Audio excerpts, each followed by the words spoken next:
Pag-usapan natin ang reaksyon ng House leadership doon sa napipintong pagsampa ng criminal case laban kay Speaker Martin Romualdez at ang mga kapwa niya kongresista kaugnay doon sa falsification of legislative documents. Ito yung isasampa ni grupo ni Congressman Pantaleon Alvarez, Attorney Jimmy Bundok at iba pa. If I'm not mistaken, ngayong araw, as early as possible, isasampa na yung kaso, criminal case. So, ano ang reaksyon ng kasamahan ni Speaker Martin Romualdez? Kasi si Speaker, tahimik lang yan. Minsan-minsan nagsasalita. Kaya lang, marami siyang mga lieutenants, wala lang na nagsasalita. Okay, ito, ang nagsalita si Congressman Kongkon. Sabi nga, stop diversionary tactics. Itinukos niya kay VP Sara. Itigil ninyo na yung pagda-divert nyo. Diversionary tactics daw itong pag-file ng criminal case against kay Speaker Martin Romualdez. Para daw mawala yung issue sa impeachment. Kaya ito, pinapailan ng kaso. Okay. Mag-focus daw, i-address yung impeachment complaint.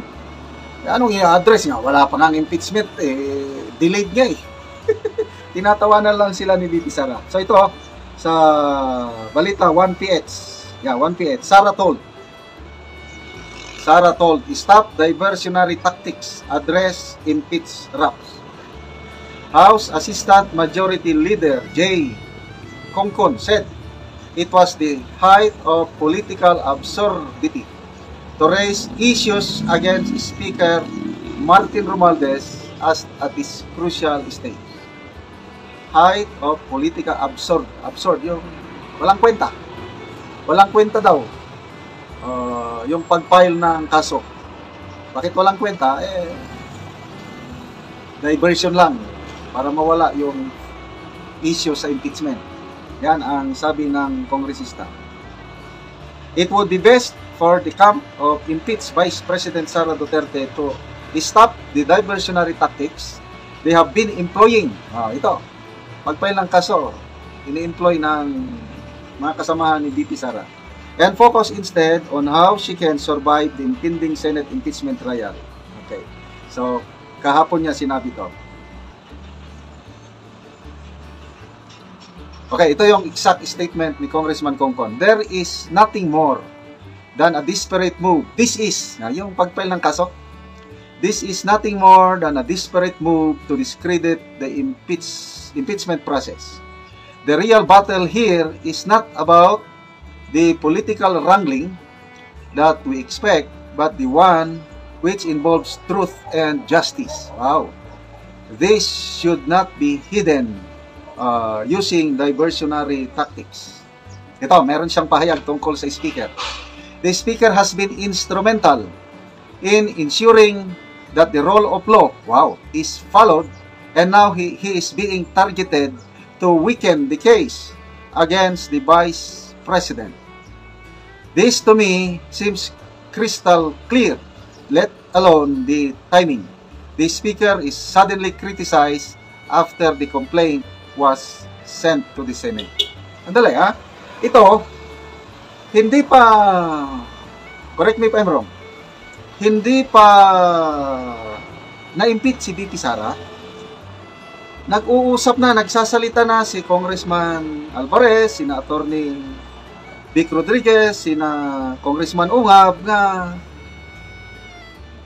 falsification of legislative documents yung nangyari na yung blank items sa BICAM report after na napirmahan biglang na-fill in the blanks doon sa enroll bill. Sinasabi na yan at magpapile kami ng kaso. Sinabi na nila yan. So bakit sinasabi ngayon ng Congressman Kongkon na bakit ngayon pa isinampa? Ngayon na to me, hindi ito related.